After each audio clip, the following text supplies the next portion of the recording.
Okay, so let's set the stage here. I'm going to talk about how to use ChatGPT to get more people involved in your meetings. Now, there's a couple different caveats I'm going to get here. For those of you that know or don't know, ChatGPT, it used to be able to search the internet in an alpha version, and now it can't search the internet. So some of the advice that I'm going to give you all is also going to be based on what you can and can't do with Bing. You guys, might not believe this, but Bing is also using the same basically LLM, a version of it that OpenAI is. So the ChatGPT and Bing LLM is the same, but Bing also searches online. So for some of these multi-threading techniques, I might tell you to use Bing. And I know a lot of you might be like, I'm turning it off right now. Jake just said use Bing. He must have lost his freaking mind. What's up, Valerie? I'm also in Phoenix right now. I'm over at Biltmore area at the WeWork over here. So it's only 114 today in Phoenix. So it's got a cold front coming in. So, all right, what's going on? A lot of folks joining. We got from Kenya, Austin. What's up, Theo? Hope you're doing great, man. It's been a minute. We keep talking about getting together, me and Theo, and we never make it happen. We got to make it happen this time. So, I was talking to the head of sales at Madison Square Garden Entertainment. So they do all the entertainment for the Knicks, the Garden, about this exact topic on Thursday. And so I've even been doing more thought around multi-threading and all these other things as well too. So feel free also drop your comments or questions.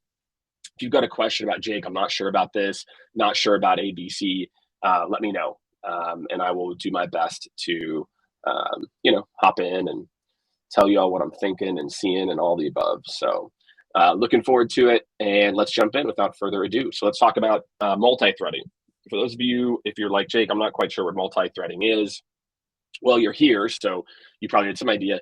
I'm going to talk about how to leverage ChatGPT to get more decision makers involved, one, and two, how to then have better quality conversations. Because I think it's those two pieces. It's like, I know a lot of sales reps, even senior people, they're like, I don't know what a CEO of this type of company cares about, or I don't know what a, ABC cares about. So I'm going to focus on both of those, how to get more meetings with it, and then how to have better quality conversations. Like I said before, drop any questions that you all have in the comments, and I will do my best here to take those on. But I also only have one screen today, which it's like, I don't know how many of you struggle with that on days where you have one screen. You're like, how do I do all these things? Okay, so step one, let's talk about identifying new stakeholders. Okay, and again, I'm going to give you kind of a ChatGPT way to think about this, and then a Bing, and you can use Bard, or I think that the Claude is the other one. I haven't really used Claude. I know Brian on my team is really big on Claude, because some of these, I want to think about like what ChatGPT is really good at is it can help me to like impersonate a situation, right? So I can teach ChatGPT, okay, I sell into companies that are this big. This is the industry. You could copy and paste in the about from, one of your target clients. I'm trying to book a meeting with the CFO of this company. Here's our typical value prop. What are some things that I, could say to this person, right? So maybe you don't know anything about an industry. Maybe you're like, man, I've never really sold into industrial manufacturing, which is always my go-to proxy industry. All of these things. So again, think about the idea of how do I have higher quality industry and persona-based conversations? All of these are possible with ChatGPT. And a lot of people, again, they don't even think about this. They're like, you can role play with it. You can say, okay, I sell into this industry. This is who we sell to. This is what happens. Be a difficult client and tell me the top 2 reasons that you would say no based on these other, ABC or, DEF things, right? So here's an example of a couple of those. I'll just copy and paste them into the chat for everyone too.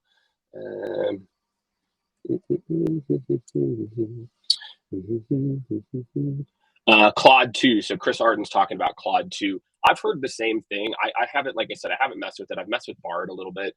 And I found Bard was decent. So take a look at some of those prompts. And you can take a look at some of those as well too. And Trey, Trey asked a good question. From Okta, do you do anything for finding new contents for cleanliness contacts or simply messaging by persona? I'm going to tackle this one in a second. There are things that you can and can't do with that. So I'm going to get into that in like 1 minute. So that's amazing. All right. So just think of anytime you want to, you know, test your skills against like a persona, an industry that you're getting into, etc. All of those to me are like money. So again, like, and even for those of you who have 20 years of sales experience, 30 years, how many of you will still maybe go to your boss and say, hey, I've got a meeting coming up.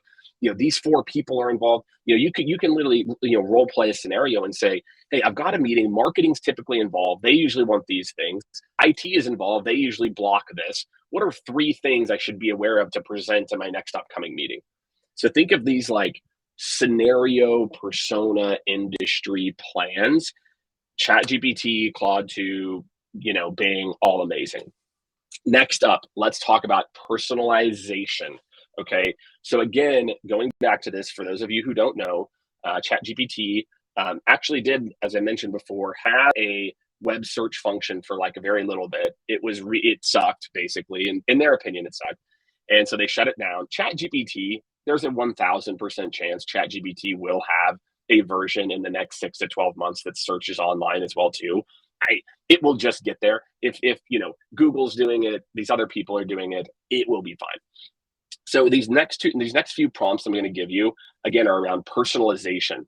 So let's say again you want to try to get more meetings with folks, and you want to use, this is where like a Bing, I'm going to call these like Bing prompts for personalization. Okay, and these are just a couple examples. I'm going to give you all just like a ton more here, but again, think about what I can do is I can copy and paste in your LinkedIn thread, and I can say, I've got a meeting coming up with this person. Here's their link. Based on, you can use other things like Lavender, and you can get kind of their, how they like prefer to communicate, things like that. But, you can even say like, hey, I'm preparing, like, what are some things? Here's a couple other links for this person on some talks they've given. Summarize some of this for me. One of my favorite ones, think about this one. Get ready to have your mind blown. Go to a company's investor relations page or their press release page. I want you to look at these last 20 press releases and tell me if there are any key themes or points around ABC, which is something that you do, right? You can send it the link to the annual report and say, hey, is there anything, summarize the annual report for me, anything around these topics. The amount of amazing prep that you can do with these tools is unbelievable. I have a meeting coming up with this company, with this person, with this job title. Historically, these are the objections these people have had. What are the top 3 things I should make sure to bring up in my, discovery questions? Help me to write a discovery question for these people, whatever it is that you want to do. Okay. So just think about that. Think about a world where, again, you can do all of these things in one centralized place. So again, by using Bing or Claude or another one that uses, that can search online, I can move from persona-based and industry-based conversations to very specific, call it quality, like increasing the quality of conversations with that individual specifically. So think personalization. And what I really want to challenge all of you to do is just continue to take it 3 steps further. Go back, rewatch this, share it with your team, and just try to think how you can go further. Well, okay, wait, if I can get it to do this, what if I did this? What if I've got a deal coming up? They already told me they're using my competitor. Okay. What if I say, hey, I've got a meeting coming up with this company. Here's how we typically solve for them. Right now, they're using my competitor. Here's their product link page. Here's our product link page. If you had to come up with 2 differentiating points, what would you say? 25 seconds. Answer. So imagine you're on a call with them, and maybe they talk about a competitor. Hey, and you could have this chat thread teed up. You could say, okay, here's my company. They mentioned this. Give me 2 quick talking points. Boom, real time. You've got like a little co-pilot there for personalization. So that to me is a really big one. Okay, I love this next one. Shout out to Becca and team for pulling this one because it's one of my favorite, is conflicting feedback. I'm going to call it conflicting feedback. I'll call it, objection handling, all of those things. So let's talk objection handling.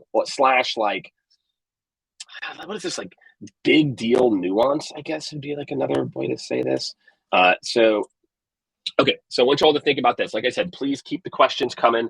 Trey, do not think I've not forgot about you. I've got your questions saved over here on contact details. So keep the questions there. Anyone doing this at scale? Yes. I mean, yeah. I mean, we have launched, and again, this isn't like a Jake promo, but Becker or Brian on the team can can drop a couple links to book time with us, or to at least just check out the webinar series we've got coming up. Myself and my buddy Kevin Dorsey. We are literally doing this for companies now, helping them to institutionalize how they utilize these tools at scale. And I'm telling you, I kid you not, if we can't give you 20% more productivity, I'll refund you everything. I'll do it for free. I am that confident in this technology and application. It's like nothing we've ever seen before. Nothing. And so, Ben, I would say the answer is many companies aren't doing this at scale because they don't know the key areas it can impact, because they haven't spent enough time thinking about it. That's my job. My job is to spend the countless hours obsessing and talking about ChatGPT, and people look at me like I'm, fucking crazy. But it is that important. So Ben, definitely happy to talk you through kind of like the work that we're doing. So anyway, without further ado, point number 3 around multi-threading. How many of you have been in big deals? And it can get difficult to manage different stakeholders, different personalities. Your champion's telling you one thing and you want to do this. So imagine a world where you've got a champion who you've met with 4 times. You then have that big meeting. IT, much love to IT. IT loves to have objections, loves it. No offense again, my IT folks, I love you. But IT and HR are the two that just love to be, because they care about safety, security, proven. So imagine I'm getting ready to prepare for this meeting, and I'm thinking about, okay, these are the 3 value props my champion and the business unit care about. I'm concerned HR is going to bring this up. I'm concerned IT might bring this up. How could I have a better conversation with them? How do I have a better conversation with IT to where maybe IT doesn't bring this up in the future? So think about being able to think through objections. Again, you could do some of this stuff in real time. So think about marinating. Oh, I like that, Richard. Marinating in the objection. The thing about objections, my favorite even way to think about them, and Richard's so spot on here, it's like, to me, they're questions. Too many salespeople, they get an objection, and it's like, what, you expected people to have no questions? Like, are you nuts? Like, do you think people aren't going to have questions here about like what you're doing? Like, give me a break. So I think a big scenario, and this is why I like this idea of scenario planning with ChatGPT or Bard or whatever you use, is I can think about what some of those questions might be, so I can prepare my presentation to easily deal with those in the presentation, so the objections or the questions don't come up as much.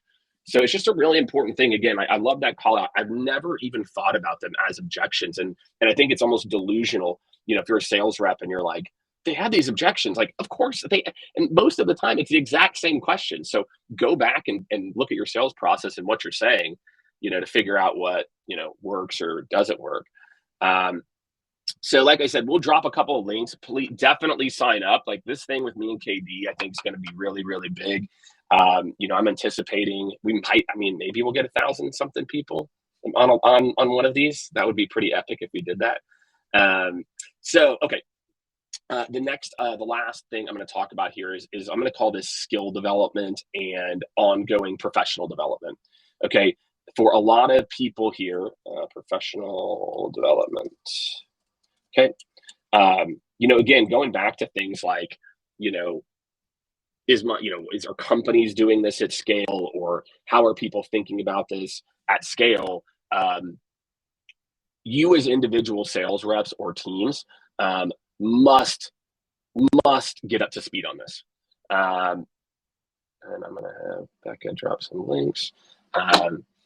That's what marinating means. Yeah, there you go. So anyway, for a lot of you, I would really think about the concept of, as a sales professional, here's what I'm going to tell you right now. And I don't want to sound doom and gloom, and I'm not trying to sensationalize anything. I'm going to tell you, you got to In my from what I can see today, my vantage point, okay, of where we are going with this, and for sales roles in particular, what you need to be worried about if you're doing the things I'm going to talk about, okay, which is why professional development and kind of prompting around getting better at this is even bigger, okay?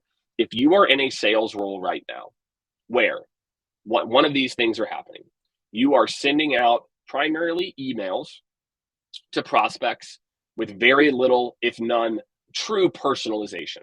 I'm not even talking about like, even if you're doing some customization by persona, things like that, all of those could be, are versions of that.